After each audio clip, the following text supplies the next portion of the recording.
Hello बच्चों, good morning.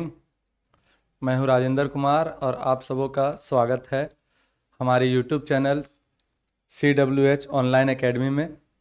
सबसे पहले हमारे प्यारे बच्चों, आप सबों को गणतंत्र दिवस की ढेर सारी शुभकामनाएं।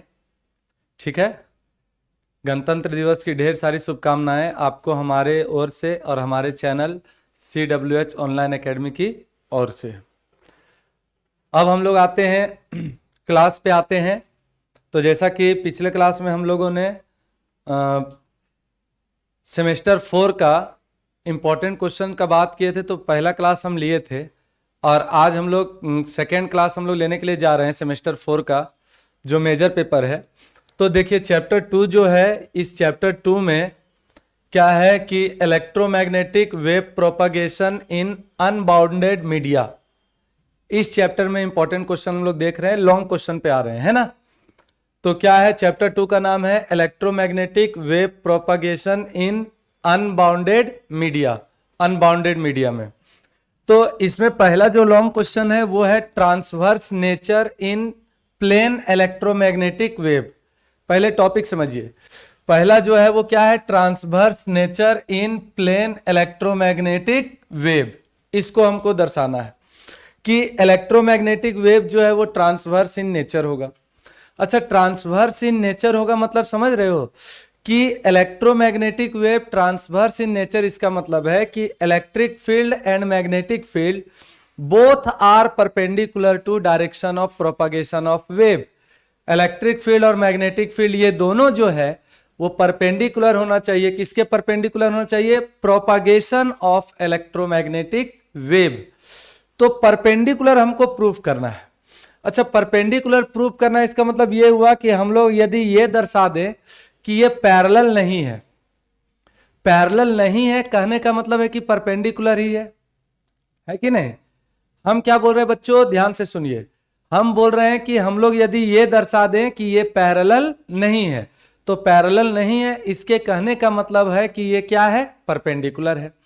तो चलिए इसमें देखिए हम लोग क्या किए हैं कि जैसे ये आपका क्यूब है, ठीक है, तो इसमें देखिए ये रेक्टेंगुलर पैरेललोपाइप्ड है। अब इसमें 6 फेस है, 6 फेज है। कौन कौन सा देखिए, एक ये वाला है,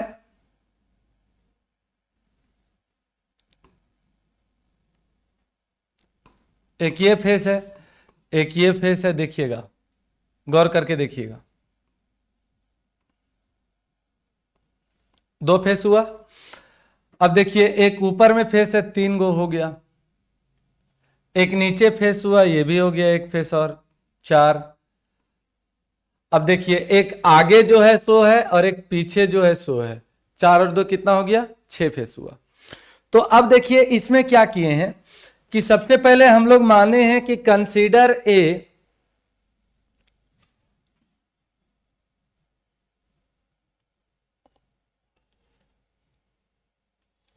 हम लोग क्या किए बच्चों, सबसे पहले माने हैं कि consider a plane electromagnetic wave travelling in x direction. अब देखिए इसमें क्या किए हैं कि जैसे मान लीजिए 3 डायमेंशन है। देखिए ये इलेक्ट्रोमैग्नेटिक वेव का प्रोपागेशन इसी तरह होता है। इसमें अब देखिए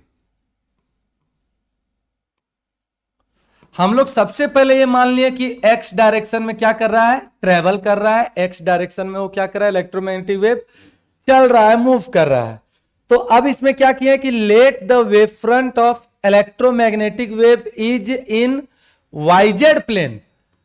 अब देखिए, अब यहां पे सुनिए क्या माने, अब माने हैं कि wave front of electromagnetic wave, जो इलेक्ट्रोमैग्नेटिक वेव का जो वेव फ्रंट है वो किस में मूव कर रहा है, वाईजेड प्लेन में। पहला चीज हम लोग क्या माने यहां पे कि एक प्लेन इलेक्ट्रोमैग्नेटिक वेव को माने कि ये एक्स डायरेक्शन में चल रहा है, लेकिन इसका जो वेव फ्रंट है, इलेक्ट्रोमैग्नेटिक वेव का जो वेव फ्रंट है उसको हम लोग किस में मूव करवा रहे हैं बच्चों, वाईजेड प्लेन में। वाईजेड प्लेन मतलब एक्स प्लेन में तो नहीं ना हो रहा है, एक्स प्लेन में नहीं हो रहा मतलब एक्स एक्सिस का ये परपेंडिकुलर है वाई और एक्स एक्सिस का परपेंडिकुलर भी क्या है, जेड है। समझ में आ रही है बात जी सर। चलिए, and ABCD is portion of it at time t।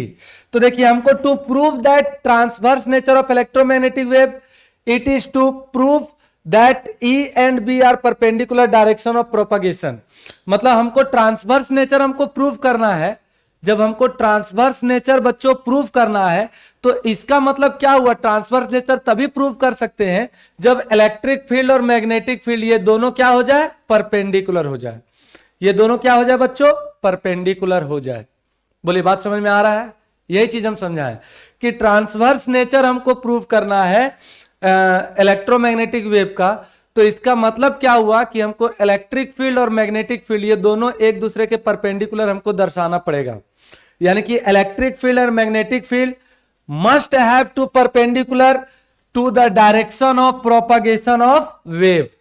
Direction of propagation of wave के परपेंडिकुलर जो होना चाहिए वो इलेक्ट्रिक फील्ड और मैग्नेटिक फील्ड होना चाहिए। बोले बच्चों यहां तक क्लियर है? चलिए ठीक, अब आगे देखते हैं।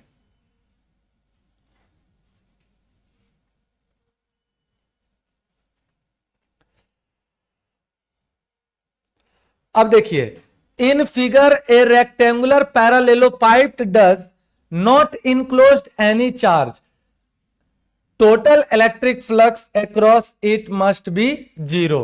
देखिए अब देखिए यहां पे ये जो रेक्टेंगुलर पैरेललोपाइप्ड है, ये पूरा डायग्राम देखिए, इसमें कोई भी चार्ज नहीं है। तो जब कोई भी चार्ज नहीं है कहने का मतलब इलेक्ट्रिक फ्लक्स का मान कितना होगा, जीरो। अब इलेक्ट्रिक फ्लक्स का मान जीरो का मतलब देखिए यहां पे 6 गो लूप बन रहा है ना। एक बन रहा है देखिए ए बी सी डी, एक ये लूप बना, एक बना देखिए ओ जी एफ ई, ओ जी एफ ई, ओ जी एफ ई, दो गो बना।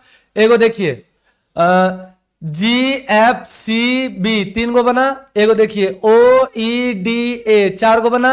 अब देखिए एगो ई डी सी एफ, पांच गो, और एगो जी बी ए ओ, छह गो। तो ये छेवों को जब हम लोग जोड़ेंगे, ये छेवों को जब हम लोग जोड़ेंगे तो इससे टोटल इलेक्ट्रिक फ्लक्स का मान कितना आ जाएगा, जीरो। क्यों? क्योंकि चार्ज नहीं है। ठीक है, यही चीज हम लिखे हैं कि in figure a rectangular parallelepiped does not enclosed any charge, इसमें कोई भी चार्ज नहीं है। जब कोई भी चार्ज नहीं है तो ये टोटल डायग्राम के द्वारा, ये जो टोटल हमारा जो डायग्राम है, ये टोटल डायग्राम के द्वारा इलेक्ट्रिक फ्लक्स का मान कितना होगा, जीरो। अब इलेक्ट्रिक फ्लक्स का मान जीरो होगा कहने का मतलब ये जो डायग्राम है इसमें 6 फेस है बच्चों। तो ये 6 फेस के द्वारा जो इलेक्ट्रिक फ्लक्स होगा वो सभी को जोड़ने पर इलेक्ट्रिक फ्लक्स का मान क्या आना चाहिए, जीरो। तो यही लाए कि E dot d S A B C D, वही चीज अभी हम बताएं आप लोगों को, E dot d S O G F E dot d S B G F C, E dot d S O E D A, E dot d S D C F E, और E dot d S O A B G. ये सभी को जोड़ने पर 6 face को, ये 6 face को जोड़ने पर इलेक्ट्रिक फ्लक्स का मान कितना आएगा, जीरो। इलेक्ट्रिक फ्लक्स का मान क्यों जीरो आएगा बच्चों, मैं फिर से आप लोग को बता रहा हूं, क्योंकि चार्ज इसमें नहीं है। रेक्टेंगुलर पैरालेलोपाइप्ड में चार्ज नहीं है। तो चार्ज नहीं मतलब रेक्टेंगुलर पैरालेलोपाइप्ड में 6 फेस है, 6 फेस को जोड़ने पर इलेक्ट्रिक फ्लक्स का मान कितना, जीरो। बोलिए क्लियर है? क्लियर है बच्चों? चलिए अब आगे देखते हैं। अब देखिए,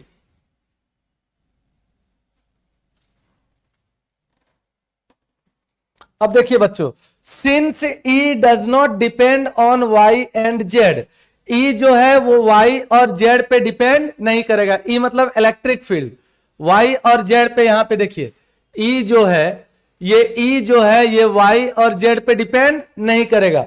तो जब वाई और जेड पे डिपेंड नहीं करेगा, देखिए इसका मतलब क्या हुआ कि contribution of total electric flux coming from face normal to Y and Z will cancel out. Y और जेड के द्वारा इसमें क्या हो गया, ये कैंसल आउट हो गया। कैंसल आउट होगा तो देखिए यहां पे 2 केस होगा, बी जी एफ सी और ओ ई डी ए, ये दोनों का इलेक्ट्रिक फ्लक्स जोड़ेंगे तो जीरो आना चाहिए। देखिए बी जी एफ सी और ओ ई डी ए कहां पे है, देखिए बी जी एफ सी, ये देखिए इसके द्वारा, और ओ ई डी ए इसके द्वारा, देखिए ये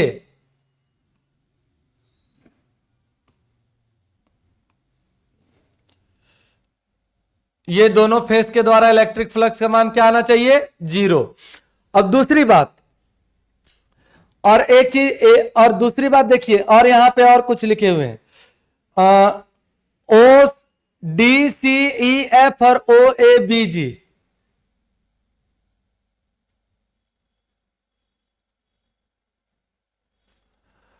ओ ए बी जी, देखिए ये वाला अंदर वाला भाग बात कर रहा है। देखिए एक ये वाला, ये फेस और एक बाहर वाला face, D C F E, ये बाहर वाला फेस। मतलब कि देखिए एक अंदर वाला फेस हो गया और एक इसके बाहर वाला फेस हो गया और एक ऊपर वाला फेस हो गया और एक नीचे वाला फेस हो गया। ये चारों फेस के द्वारा पे इलेक्ट्रिक फ्लक्स का मान क्या होना चाहिए? 0। तो जब ये चारों फेस, ये अंदर और ये बाहर, ऊपर और नीचे, ये चारों फेस के द्वारा इलेक्ट्रिक फ्लक्स का मान कितना होना चाहिए? 0। तो क्या बच गया? केवल ये। देखिए कौन सा डायग्राम बचेगा बच्चों, मैं बता रहा हूं। तब कौन सा डायग्राम बचा? ये वाला बचा। देखिए ए बी सी डी, एक ये बचा और एक ये बचा, इधर वाला, इधर वाला ओ जी एफ ई, दो एक बच रहा है, एगो ए बी सी डी और एगो क्या बच रहा है? ओ जी एफ ई, ओ जी एफ ई। ये दोनों के द्वारा बच रहा है, इसी दोनों के द्वारा इलेक्ट्रिक फ्लक्स का मान निकलेगा। देखिएगा, देखिएगा क्या निकाले। देखिए यही ना बोले कि जब ये दोनों का इलेक्ट्रिक फ्लक्स 0 हो गया था, इक्वेशन 1 में क्या बचा? यही ना बचा। देखिए ए बी सी डी और ओ जी एफ ई।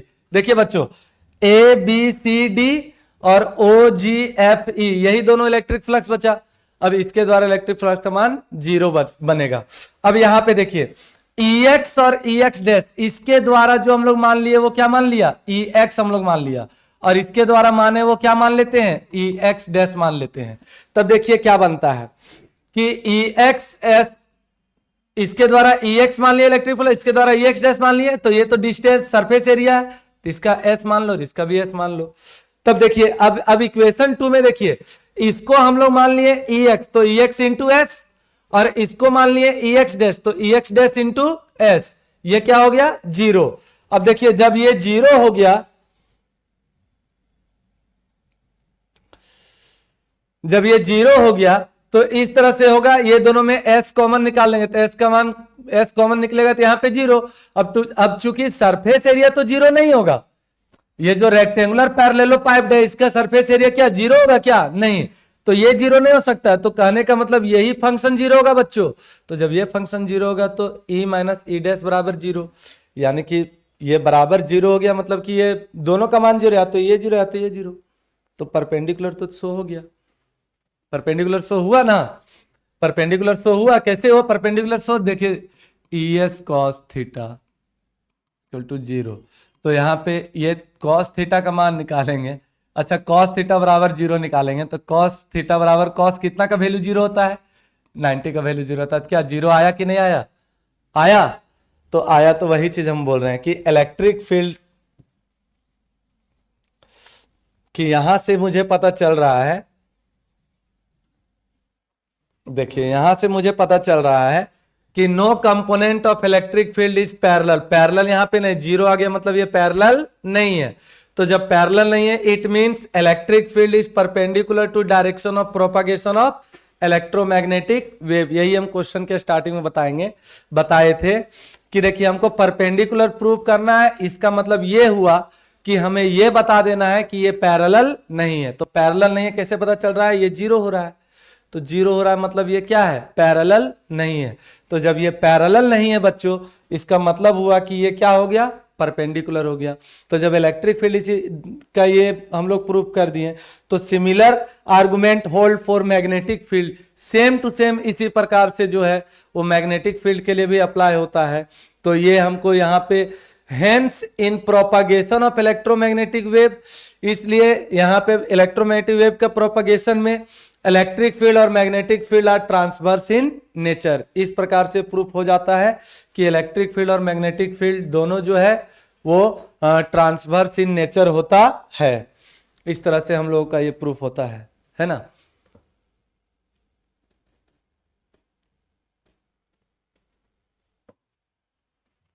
समझ में आ रहा है बच्चों? तो देखिए हम लोग अभी क्या हम लोग देखिए कि देखिए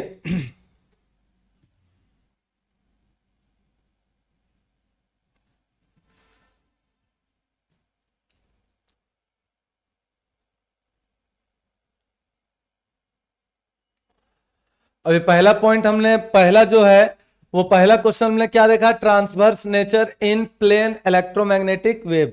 फिर एक बार थोड़ा सा देख लीजिए, समझ लीजिए, है ना। दिमाग जितना आप दौड़ाइएगा समझने में, ये तो लिखने वाला चीज है, ये आप अपने से भी लिख सकते हैं, लेकिन कहने का मतलब ये हुआ कि यदि आप समझ जाओगे तो आप अपने से बना करके भी लिख सकते हो क्या। तो देखिए transverse nature in plane electromagnetic wave, हमको ट्रांसवर्स नेचर प्रूव करना है। ट्रांसवर्स नेचर प्रूव करना मतलब electric field and magnetic field are perpendicular to propagation of electromagnetic wave, ये चीज दर्शा देना है। क्या बोल रहे, बात समझ में आ रहा है? ट्रांसवर्स नेचर प्रूव करना मतलब electric field and magnetic field are perpendicular to propagation of electromagnetic wave, ये प्रूव करना है। बोले बच्चों क्लियर है?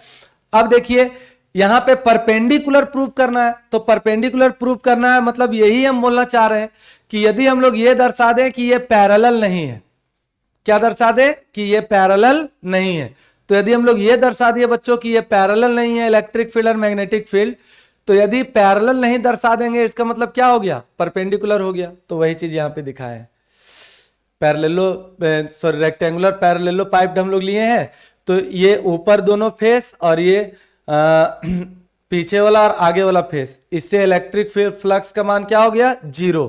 तो जब 0 हो गया तो देखिए ये साइड बचा ABCD और एक ये साइड बचा OGFE, तो इसी के द्वारा इलेक्ट्रिक फ्लक्स का मान निकलेगा। तो इसको इसमें क्या निकल गया, ये देखिए ये 0 बच गया। अब ये 0 बच गया तो इसमें इलेक्ट्रिक फ्लक्स है ये, तो इसके लिए हम लोग मान लेते हैं EX मान लिए, और इसके लिए हम लोग और इसके लिए मान लिए EX डैश मान लिए, इसका सरफेस एरिया S और इसका सरफेस एरिया S, तो EXS और EX डैश S बराबर कितना, 0। अब यहां से कॉमन ले लिए 0 आ गया, तो 0 आ गया मतलब ये हम लोग ये दर्शा दिए, इसमें क्या दर्शा दिए, ये 0 आ गया मतलब ये दर्शा दिए कि ये पैरेलल नहीं है। तो जब ये पैरेलल नहीं है बच्चों मतलब क्या होगा, परपेंडिकुलर होगा। पैरेलल नहीं है मतलब क्या होगा, परपेंडिकुलर होगा। तो परपेंडिकुलर ये इलेक्ट्रिक फील्ड के जब इलेक्ट्रिक फील्ड के लिए दिख गया, तो सिमिलरली मैग्नेटिक फील्ड के लिए यही आर्गुमेंट लागू होगा। तो जब मैग्नेटिक फील्ड भी परपेंडिकुलर आ गया तो ट्रांसवर्स इन नेचर हो गया कि electric field and magnetic field are perpendicular to propagation of electromagnetic wave, या electric field and magnetic field are transverse in nature. बोले क्लियर है? पहला क्वेश्चन क्लियर है लॉन्ग वाला कि transverse nature in electromagnetic wave का। बोलिए इसमें कोई दिक्कत नहीं ना है? नहीं। चलिए अब इसका अगला क्वेश्चन जो है, अभी जस्ट हम इसके अगले वीडियो में अभी हम जा रहे हैं आप लोग को समझाने के लिए, ठीक है? अगले पार्ट में जस्ट अभी आप लोग को बताने जा रहे हैं।